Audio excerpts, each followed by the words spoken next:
10 mingdan ortiq bola Karimov davrida qamaldi. Men bir sudda ishtirok qildim. Sherni o'ligi ham sher. Gapirmang.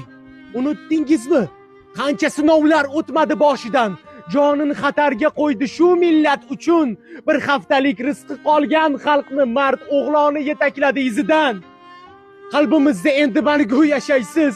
Baxtli hayot edi orzularingiz. Ko'z o'ngimdan ketmas bayramlarda kulib, yayrab Xorazmcha o'ynashlaringiz. Sizdan meros avlodlarga O'zbekiston. Ahil bo'lib yashaylik, bir tanu bir jon. Shu vatanni barpo etgan Islom bobom. Duo qiling, jannatdan joy bersin Xudo. Dunyoda tinchlikni o'rnatgan, O'zbekni olamga tanitgan, vatan deb o'zini unutgan. Pahlavonin ruhi shod bo'lsin, qahramonin ruhi shod bo'lsin, mard o'g'lonin ruhi shod bo'lsin.